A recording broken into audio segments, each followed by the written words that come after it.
edición de Conexión Ibérica, en modo intercomprensión. Por España, yo mismo, Pablo González; por Portugal, Andrea Rodríguez.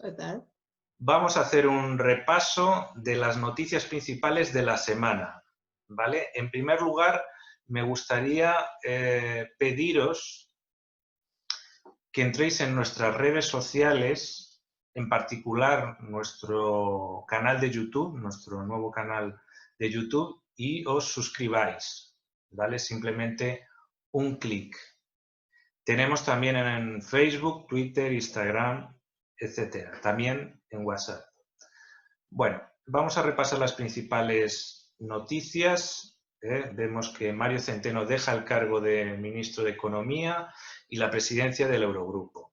Hemos hecho una entrevista a Antonio García Salas, un líder de una plataforma que reúne empresarios y todo tipo de personas interesadas en crear un corredor ferroviario de Madrid y Lisboa. Después entraremos a conocer estas razones que les pone sobre la urgencia de esta conexión de alta velocidad, también por razones de medio ambiente.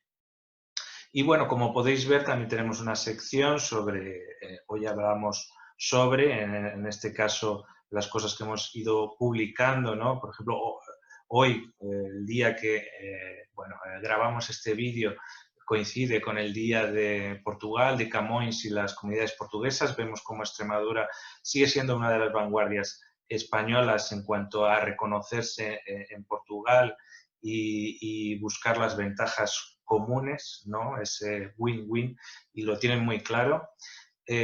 También tenemos pues todas las polémicas y todas las reconciliaciones en relación a las fronteras terrestres.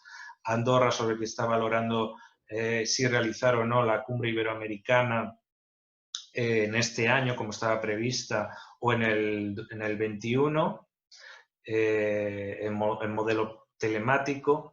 El aniversario de Tordesillas, 526, es del tratado, un tratado que siempre fue muy buen visto en Portugal por la propia habilidad diplomática que siempre se le atribuye a Portugal. Realmente fue un acuerdo bueno para las dos partes.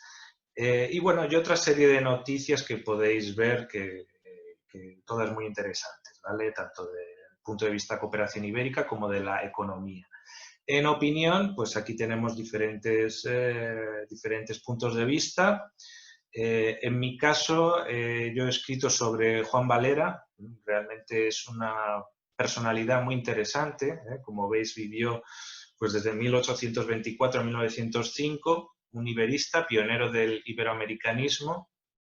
Realmente él fue uno de los primeros en tener esa experiencia en Portugal y en Brasil y verlo de una perspectiva ibérica, con todas sus polémicas, sus iberismos y antiiberismos públicos y privados. Pero en este caso os pido que lo leáis tranquilamente para poder percibir esta biografía extraordinaria, que no merece que caiga en el olvido. Andrea Rodríguez ha escrito Todas las vidas importan, no pasarán.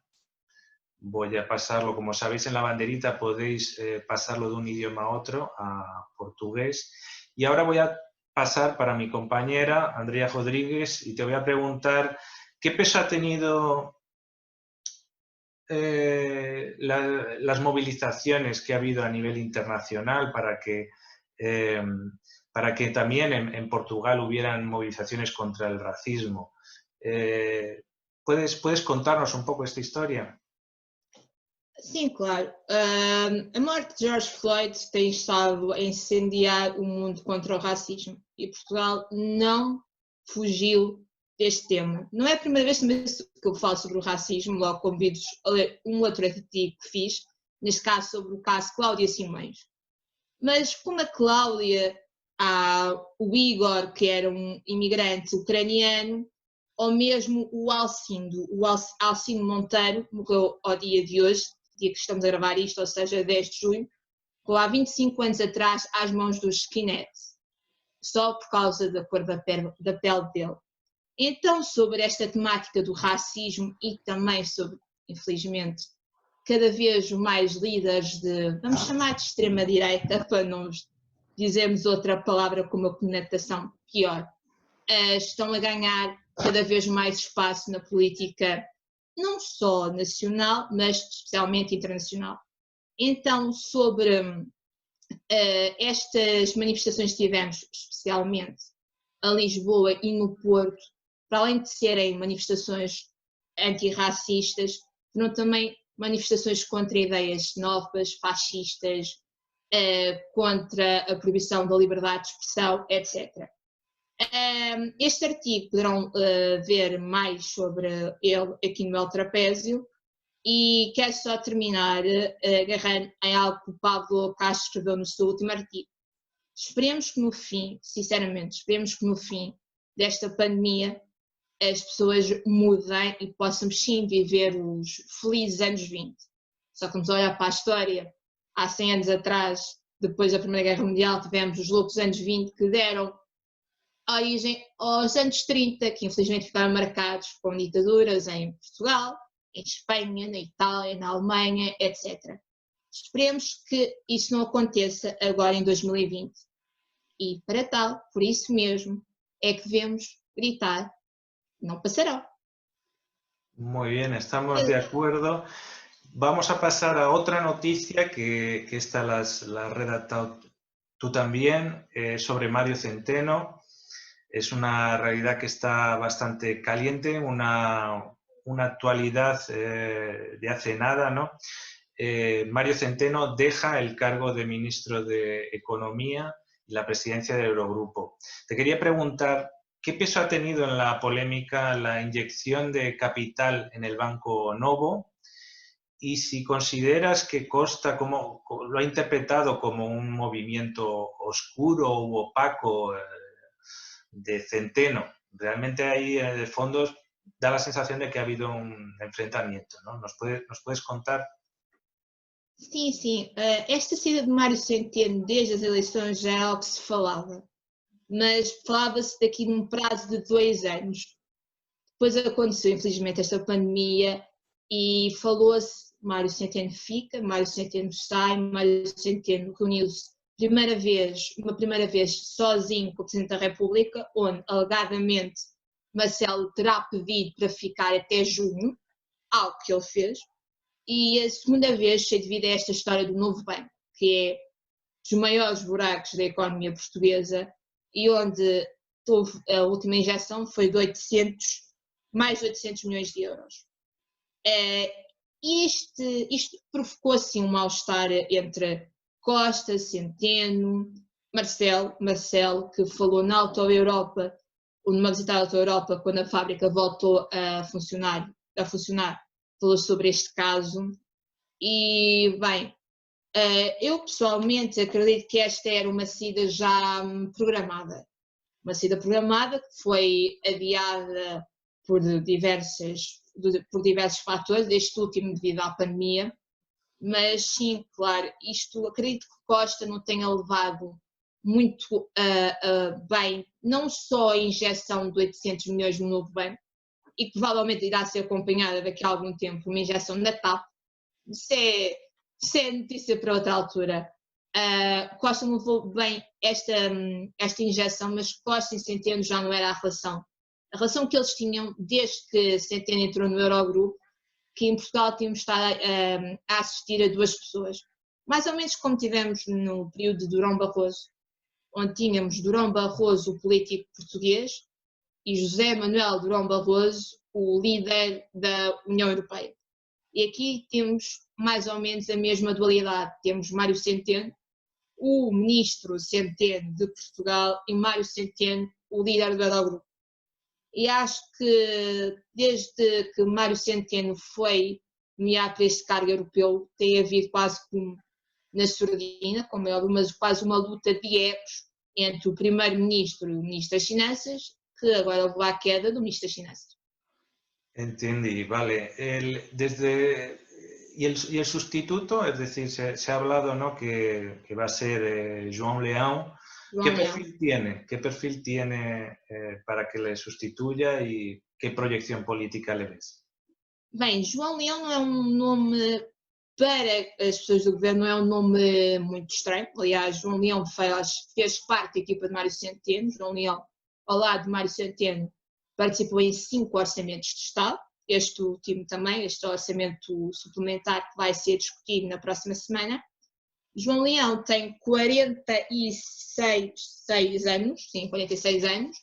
É formado... João Leão tem um percurso académico bastante semelhante ao do anterior Ministro das Finanças. Aliás, são os dois formados que fizeram a formação deles, primeiramente cá em Portugal, na Universidade Nova de Lisboa, e posteriormente João Leão, tal como Mário Centeno, passou pelo reconhecido MIT dos Estados Unidos. Leão, para além de ter sido secretário até ontem, até outra vez, gravamos isto no dia 10 de junho, ou seja, até dia 9, era secretário de Estado do Orçamento. João Leão teve alguns cargos, participou em alguns grupos de trabalho da OCDE, para além de ter uma vasta carreira académica, era professor do ISCTE. Os seus pares políticos, especialmente o Presidente da Câmara de Lisboa, Fernando Medina, descreve-o como um homem reservado e tímido, algo que podemos sim ver nesta conferência que houve ontem, uma conferência conjunta com Mário Centeno e António Costa, onde marcou a despedida de Centeno. Leão é um homem tímido, mas já disse quais é que vão ser os seus principais objetivos como ministro, que será manter, não cortar os rendimentos das famílias e continuar com a política de contas certas. A política de contas certas que, pela primeira vez na história de Portugal, deu origem a um excedente orçamental. Isto tem 47 anos em Portugal, é muito bom. Aliás, Marcelo Rebelo de Sousa, quando se despediu de Mário Centeno, relembrou que Mário Centeno ficará para a história como um ministro que conseguiu que Portugal tivesse um excedente orçamental. Mas agora, isto outra vez é a opinião pessoal, Mário Centeno ficará assim para a história de Portugal e acredito que agora iremos ver nos próximos meses, quiçá anos, como esta almofada orçamental de ajuda que a União Europeia tem disponibilizado para os diversos países, o que isto vai nos trazer. Pode ser ainda cedo demais para estar a fazer previsões, mas talvez no futuro continuemos com este programa já na edição 3 ou 4 e aí eu poderei dizer que pronto, afinal tinha razão. Poderá ficar para a história da Europa como o homem dos homens que ajudou a um reinício do projeto europeu, isto a nível económico, mas Centeno também vai ficar marcado pelo homem que abandonou o barco na altura de crise, porque a última crise de Portugal, a última crise económica não teve nada a ver com uma crise de saúde. Agora esta nova crise, onde vamos, não só Portugal, mas Espanha, todos os países do mundo, vão enfrentar, Costa Centeno, vai sair do barco a meio de mais uma tempestade. Acredito que ele irá ficar marcado tanto pelo lado positivo como pelo lado negativo, claramente. Sí, muy interesante esa visión paradójica, ¿no? de Centeno, ¿no? Se sale en un momento en el que todavía no ha habido un impacto en las cuentas, ¿no? No se puede percibir y sale, sí, pues sí, eso, con superávit presupuestario, ¿no? Pero bueno, en el fondo yo creo que habrá habido algún tipo de acuerdo, ¿no? ¿Tú qué destino crees que será el de Centeno? Bem, se fosse em fevereiro, se esta saída tivesse acontecido em fevereiro, já que em março já estávamos no meio da pandemia, eu diria Europa. Algum cargo na Europa, ele irá, em princípio, ser como líder, sairá do Eurogrupo, também o mandato irá terminar em agosto, se não me engano. Eu diria Europa, mas agora acredito, sinceramente, que o futuro de Mário Centeno poderá não ser para já, mas num futuro próximo, deverá ser o Banco de Portugal. Isto porque o atual governador do banco, Carlos Costa, o mandato dele termina em julho. Por isso, acredito plenamente que tivesse havido logo na primeira reunião, onde foi só Centeno e Marcelo, sem Costa aí, tenha havido ali uma espécie de acordo de cavalheiros de Centeno levar as contas até junho, ou seja, a altura em que já estaria programado o início de um desconfinamento, e em contrapartida ficaria com o cargo de governador do Banco de Portugal. Irá, se for esse o final dele, se for mesmo o próximo governador, irá ser um governador excelente. Outra vez, o homem das contas certas, que em governos socialistas aqui em Portugal, os governos socialistas, normalmente quando olhamos para antigos primeiros-ministros, José Sócrates, António Guterres, só falar num período de 20 anos, não levando muito mais para trás, cá em Portugal são conhecidos por não terem as contas mais certas do mundo. E Centeno será um excelente governador, claramente. Mas agora, passando de Centeno para uma entrevista que o El Trapézio conseguiu, que foi com o coordenador da plataforma do Sudoeste Ibérico e Redes. Para sabermos mais sobre o que pensa o coordenador desta plataforma, para sabermos mais sobre a opinião de António Garcia Salas sobre este projeto e sobre a principal reivindicação do mesmo, que é um corredor estratégico, decidimos fazer-lhe uma pequena entrevista. A entrevista é essa que pode ser lida no nosso site, como podem ver aí, mas que deixamos aqui no canal também um pequeno resumo da mesma. Então, Pablo, vamos fingir que és o António. A primeira pergunta, como podem ler também, foi quais é que são os argumentos políticos e ecológicos que também existem para a exigência que esta plataforma faz para a construção do hub Madrid-Lisboa, isto pela parte da Extremadura, após este cenário de pandemia de saúde. Sí, lo que Antonio contestó es que lo que se está construyendo, que de hecho está especialmente del lado español, pero bueno, también una parte del lado portugués, lo que se está construyendo es una línea de alta velocidad mixta, pasajeros y mercancías, que forma parte de la red transeuropea de transportes, con el fin de unir a las dos capitales ibéricas en la red de la Unión Europea, ¿no? Y en ese sentido está siendo financiado por la Unión Europea, excede de las decisiones de los estados, por tanto es un reto común que puede hacer que presione a los estados, ¿no?, para superar todas las dificultades, ¿no? Y comenta Antonio que dentro de Europa es inconcebible esa incomunicación entre dos estados. Las fronteras pueden ser una fuente de riqueza o de pobreza, ¿no? Entonces el sentido es, vamos a aprovechar esta oportunidad, ¿no?, tras siglos de división. Con el Brexit, estando ahí de coyuntura, pues más que nunca tiene sentido el potencializar, porque somos primera potencia mundial turística, con un recorrido muy importante por delante. Y bueno, y sobre todo, y esto lo colocamos en el titular de la entrevista, es que en el escenario post-pandemia e incluso prepandemia, pero más ahora con los aviones en crisis, ¿no? Es un modelo que ya, con este contexto de desglobalización, pues lo que nos dice Antonio es que hay razones medioambientales que justifican de manera inmediata una conexión eléctrica y de alta velocidad entre Madrid y Lisboa. Comenta, el año pasado más de 1,5 millones de pasajeros viajaron en avión entre Lisboa y Madrid, y eso en la actualidad es una contaminación inadmisible, ¿vale? Y con una distancia de 600 kilómetros tiene totalmente sentido hacer un tren y con emisiones cero. Esa sería la primeira pergunta. Exatamente. Aqui em Portugal falou-se muito antes da pandemia, e este é um projeto que o governo disse que não irá cair, que é a construção de um novo aeroporto, o aeroporto do Montijo. Mas de que forma a construção deste aeroporto pode beneficiar no futuro un corredor ferroviario en el sudoeste de la península?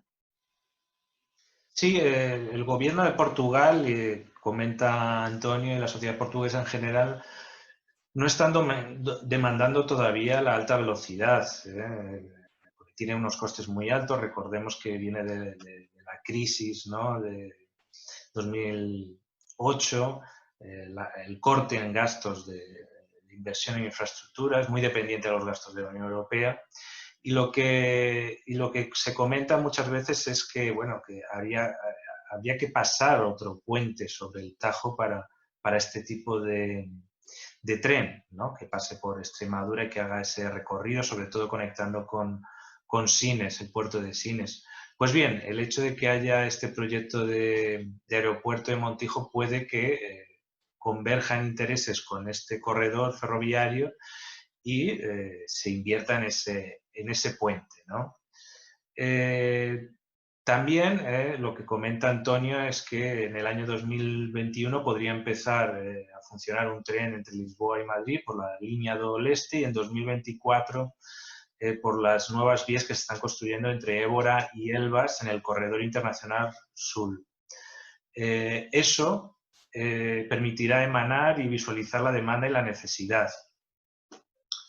Entonces, pues en ese sentido, esa es la idea que nos traslada, ¿no?, que pueda haber una convergencia de intereses entre el aeropuerto de Montijo y la alta velocidad.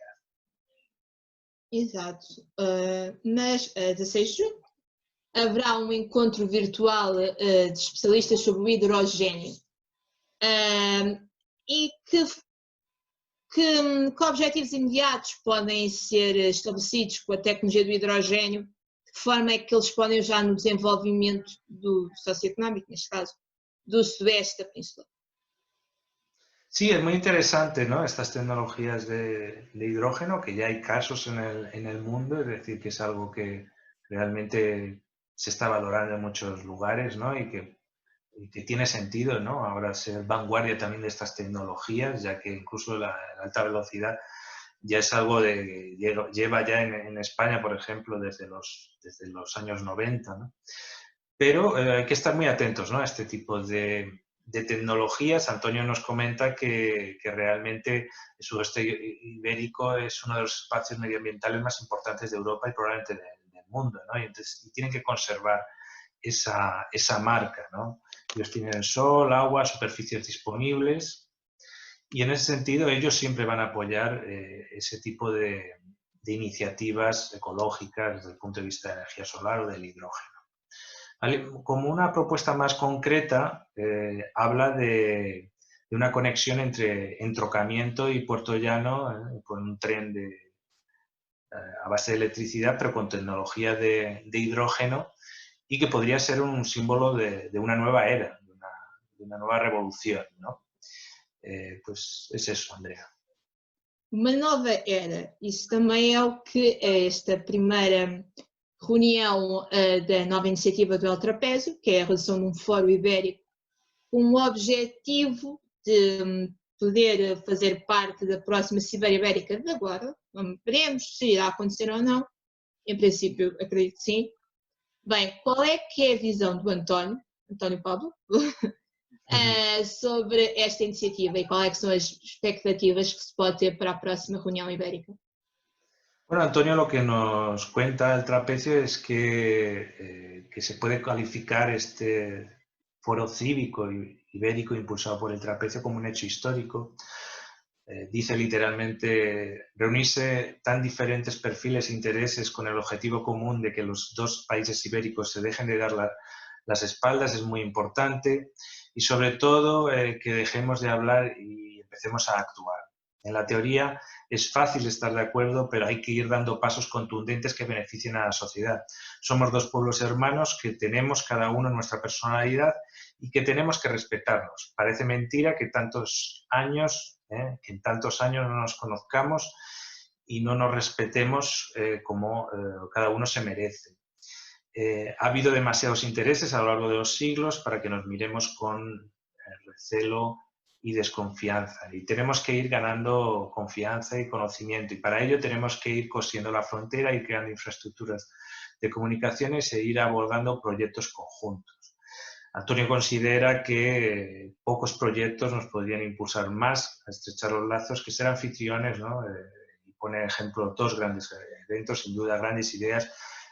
Por ejemplo, el Mundial de 30, ¿no? Una candidatura conjunta entre Lisboa y Madrid, o las Olimpiadas de 2032, ¿no? Dos retos que exigen crear infraestructuras, conexiones en red, sin duda productivas y muy útiles, y que evidencien que juntos realmente somos una referencia mundial, que muchas veces se olvida.